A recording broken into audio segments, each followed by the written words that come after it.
Bonjour, dans F1.4 cette semaine, un épisode de mec, un véritable épisode de mec. On va parler des sacs. On va parler sac à main.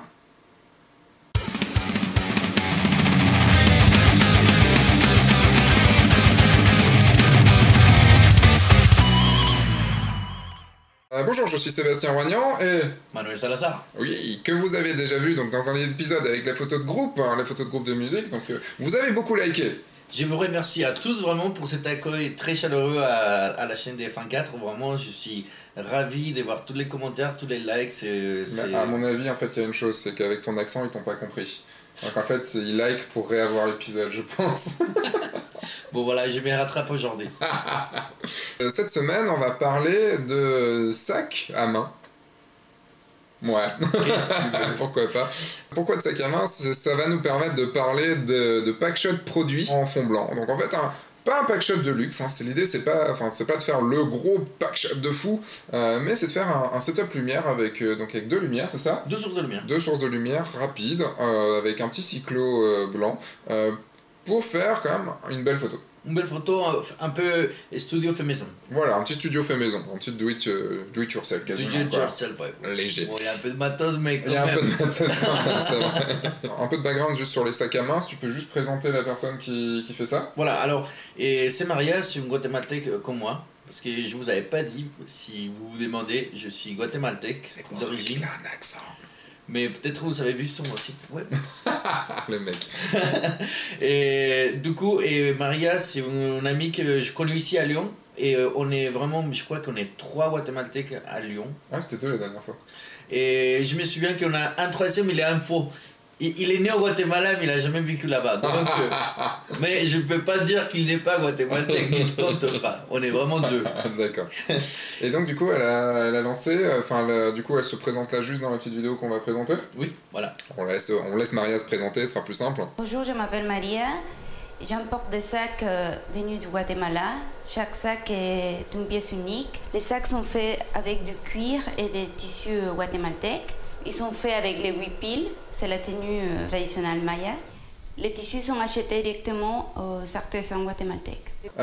L'idée étant de vendre ces sacs et d'avoir des belles photos pour ces sacs. Et donc, comme Manuel m'a dit, tiens, je fais des photos de sacs à main de Fact Shot, est-ce que ça te dirait pour un épisode? J'ai dit oui. Oui, évidemment. Parce que c'est quelque chose que je n'ai jamais abordé dans F1.4, parce que ça ne m'intéresse pas, on peut le dire. Parce que le produit ne sourit pas.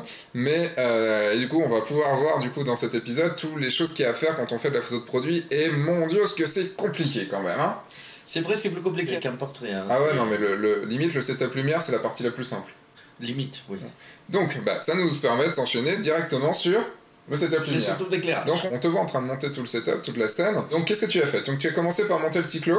C'est un fond de studio normal. Donc, oui, le cyclo est en fait le rouleau. Un rouleau en papier. C'est un rouleau en papier blanc, il fait 1m33 x 11. Il n'y avait pas besoin de toute façon de plus large. De plus large, non. Et j'utilise une petite table que j'ai chez moi, ça peut être une grande table ou une petite, ça le fait. Et l'idée étant d'avoir vraiment cet arrondi du papier derrière pour qu'il n'y ait pas de fond. En fait, si vous avez un fond qui coupe comme ça va se voir, alors que si vous avez un fond qui est juste arrondi, voilà, comme les fesses d'une femme, c'est bon. Donc ensuite, tu as installé donc 2 lumières, c'est ça? Ouais, 2 lumières. Donc d'abord, et pour la lumière principale, j'utilisais mon parapluie. Et en plus, tu as mis donc du coup un petit diffuseur dessus, c'est ça? Voilà, et j'ai un diffuseur pour le parapluie qui le fait encore plus doux. Ça marche comme si j'avais un grand octobox. Du coup, la lumière elle était très douce et assez grande, donc je la place. Parce que, et à savoir que pas tous les sacs sont de la même taille, donc il y avait des sacs qui étaient plus grands. Dans l'épisode, on va avoir juste un sac, mais après, oui, t'en avais combien? 15, 20? 25. 25 à faire, ouais. Oh, moi, je l'ai lâché au bout du 2e, j'en avais marre. 2 jours à faire tout ça. Voilà, je me suis dit, tant qu'à faire, je vais prendre le modèle qui est le plus grand. Après, je n'ai pas taille moyenne, donc moi soit trop grand, soit trop petit. C'est ce que je conseille aux gens quand vont faire des photos des produits. En fait, tous les produits sont quand même une forme, soit cylindrique, soit rectangulaire. Et du coup, en fait, c'est quand même un objet en 2 dimensions, ou 3 si vous... Les plus vous commencez à lever la caméra, les plus l'objet devient 3-dimensionnel. Et selon les 3 côtés que vous allez avoir, vous allez mettre votre éclairage pour éclairer ces parties. C'est la façon plus facile d'aborder un produit des catalogues. Voilà, mais avec quand même un éclairage principal sur la face, puis un éclairage un petit peu moindre sur les côtés. Exact.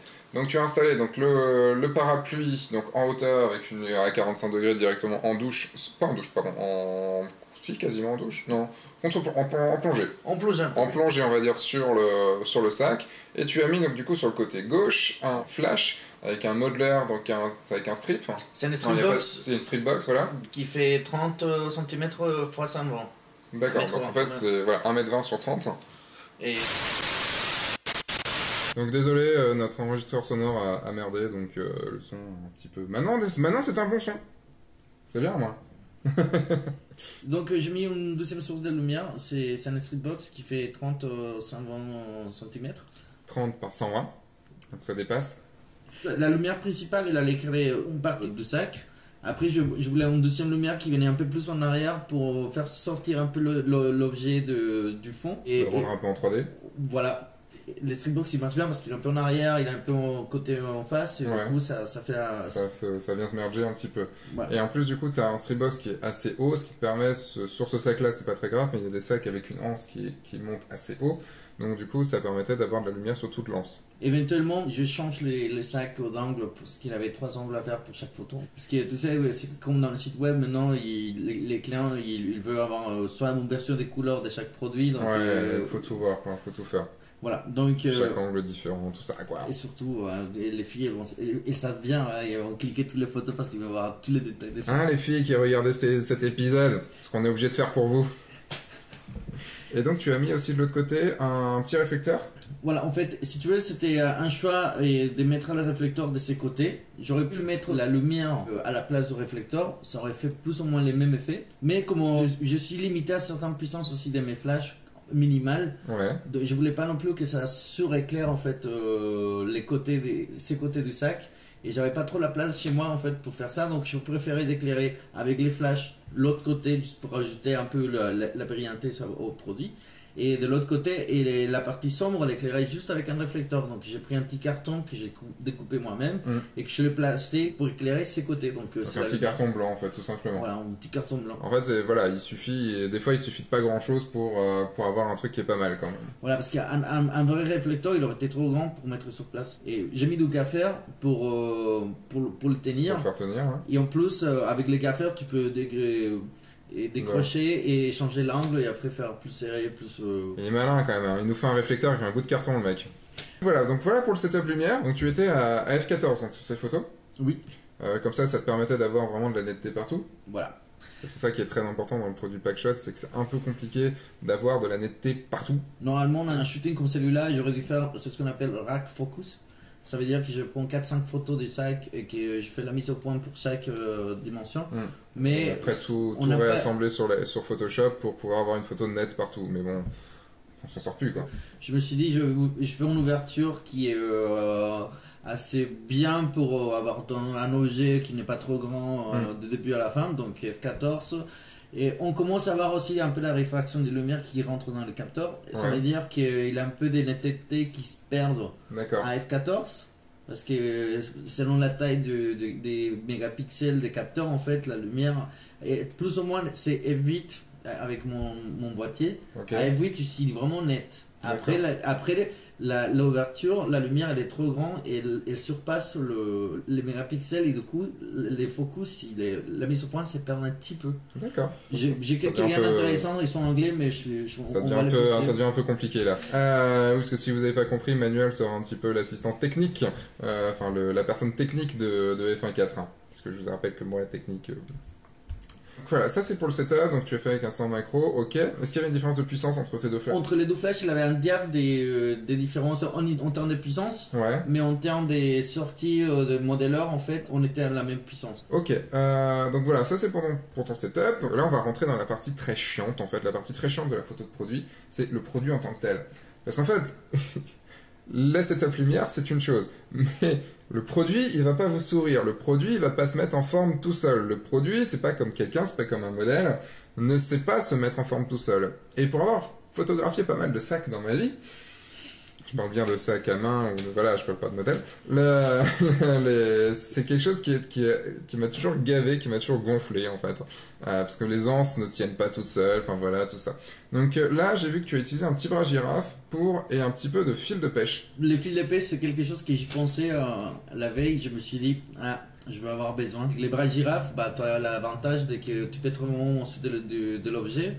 Ça se voit pas dans la caméra et je pouvais attacher vraiment les oreillers de sac pour empêcher qu'elle tombe. Parce que si elle tombe, c'est pas la terre. Il y aura juste un tout petit peu en post-prod à effacer. Mais bon, on est bien obligé en fait. En fait, la photo de produit, il faut savoir que c'est un truc de truc. C'est vraiment du truc et astuce. C'est vraiment du MacGyver pour. Là, voilà. C'est mode Jedi MacGyver. Ah, c'est un Jedi MacGyver, là. C'est un truc de ouf, quoi. C'est la guerre des étoiles du Guyver, quoi. C'est la guerre du Stargate. C'est guerre Stargate. Là, quand tu vois les gens qui utilisent la glycérine avec de l'eau pour simuler tu vois, les bouteilles qui sont fraîches, des gens qui utilisent de la peinture, des trucs. Ah, c'est juste, mais la photo de bouffe et tout, c'est juste ultra chiant, et tout, quoi. Donc du coup pour le produit, on a commencé à le prendre en photo et c'est quand tu as commencé à le prendre en photo que tu as vu qu'il y a des choses qui allaient pas. Je dois penser comme les filles, tu vois. Je dois penser que la fille voudrait mettre plein de trucs dans son sac. Mais vous avez toujours plein de trucs dans vos sacs à main, bordel, quoi. Vous savez pas, quoi. Du coup, j'avais prévu d'avoir du papier, en fait, pour mettre à l'intérieur du sac, pour le gonfler un peu, pour que la personne qui va le voir puisse avoir une idée de tout ce qu'elle peut mettre dedans. Donc, c'est plus flatteur, ouais, pour un sujet, en fait, et pour un sac à main, d'être gros que maigre. Voilà. Donc, on a résolu le problème de la grosseur du sac, on a résolu le problème des anses, on a résolu le problème de l'inclinaison, on va dire, du sac pour qu'il rentre bien. On a eu un gros problème quand même, c'est la petite languette. La languette de la fermeture éclair. Qu'est-ce que tu as fait du coup pour ça? Quand j'ai regardé la photo, l'œil il est direct à la languette qui sortait du sac. Je me suis dit c'est pas bien, c'est parce qu'il faut qu'on voit surtout les whippies qui c'est les textiles qui décorent les sacs. C'est ce qu'on voulait mettre en valeur. Et l'œil il allait de l'autre côté, donc j'essayais de la cacher, il voulait pas se cacher. On a essayé plusieurs choses jusqu'au que je l'aurais mis à l'intérieur. Oui, à la fin, tu as laissé quand même un peu de languette parce qu'il faut le voir quand même un petit peu. Voilà. Faut pas non plus mentir sur le produit. Bien sûr, mais c'est juste que c'est des choses qui pour la photo ça rend pas beau. Donc vous voyez que en fait pour la photo de produit, c'est quand même, enfin, on passe plus de temps en fait à placer le produit, à le mettre en forme. Qu'il soit beau, qu'il soit esthétique, que ça marche bien, plutôt qu'à le shooter. En fait, à la shooter, après, il bouge plus, donc ça appuie sur le bouton et c'est fini. C'est pas comme avec un modèle où il faut shooter au bon moment. Exact. Oh, c'est dur être photographe. Pour shooter, en plus, tu utilisais une télécommande. Oui, il fait aussi intervallomètre, tout le truc, ouais. Et la totale, mais je peux déclencher à distance. L'idée permettait de ne pas faire bouger l'appareil photo, en gros. Au moins, tu es sûr que ta mise au point, elle est bien, quoi. D'accord. Une autre chose aussi, c'est que tu as utilisé, dans ce que tu utilises quasiment maintenant sur tous tes shootings, le color checker pour pouvoir avoir les vraies couleurs. The mighty color checker. Parce que ce qui était très important en fait dans un shooting de produit, c'est d'avoir les bonnes couleurs. Parce que c'est ça qu'on veut mettre en avant. Donc si vous avez, c'est un truc, un color checker comme ça, c'est très important pour pouvoir avoir les bonnes couleurs. Ça, du coup, je l'expliquerai dans un épisode de la saison 4. Sur comment utiliser un color checker, vous pourrez le voir dans un big épisode très très bientôt. C'est très utile, vous pouvez l'utiliser en vidéo aussi, ça marche super bien. Bah carrément. Et donc du coup une chose aussi, c'est juste le placement de ton appareil photo. J'ai remarqué que ton appareil photo n'était pas exactement à la hauteur du sac, il était un petit peu au-dessus et donc du coup tu avais le sac un tout petit peu en plongée. Pourquoi? C'est pour donner cet effet comme si on regarde quelqu'un qui porte les sacs. Donc c'est pour ça que la caméra elle est positionnée un peu en haut et qui est incliné vers le bas. En fait, c'est juste du bon sens. Voilà. C'est du bon sens. Après, là en fait, ce qu'on va juste faire pour la conclusion de l'épisode, c'est que vous allez voir un petit speed art des retouches que tu as faites. Donc du coup, là en ce moment, vous voyez donc là une retouche qui t'a pris quoi, 15 minutes, quelque chose comme ça? 15 minutes, ouais. Ouais, petite 15 minutes par... Imaginez, 15 minutes, t'avais quoi, 25 sacs? 25, 3 photos par sac? Donc déjà, 15 minutes, c'est déjà énorme en fait. 15 minutes par 75, ça fait quand même beaucoup. La première fois, c'était 15 minutes. Je suis sûr que je peux... réduire à 5. Réduire à 5, faire quelques actions et commencer à avancer un peu. Voilà, vous avez vu déjà, vous avez vu ce que c'était une photo Packshot studio. Packshot, donc vous voyez comme c'est compliqué, vous voyez pourquoi ça me gave en fait le Packshot. Mais bon, on en reparlera un petit peu dans la saison 4, on reparlera un petit peu Packshot dans la saison 4, on reparlera studio aussi un petit peu. Donc voilà, je vous dis merci Manuel. Merci à toi Sébastien et merci à tout le monde de m'accueillir. Mais non, maintenant c'est bon, t'es accueilli, c'est bon, c'est fait. Mais vous pouvez toujours liker quand même l'épisode si vous voulez que Manuel revienne, parce que ça fait beaucoup de likes donc c'est quand même cool.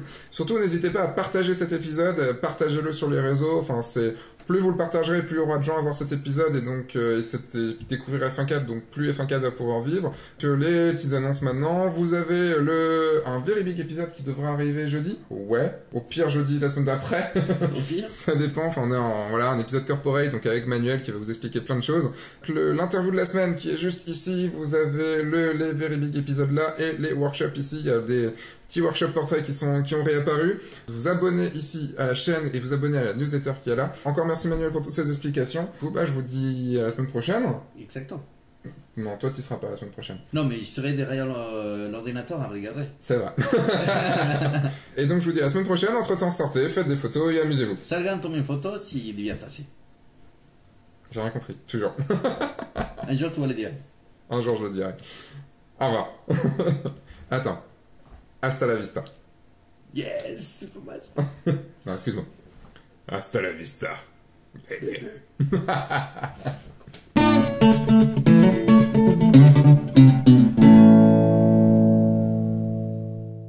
Et en fait, dès que Lightroom sera ouvert, dès que ce catalogue sera ouvert, Lightroom, il va regarder tout le temps ce petit dossier. Dès qu'il y a une photo qui arrive, il la prend et il l'envoie dans un autre dossier.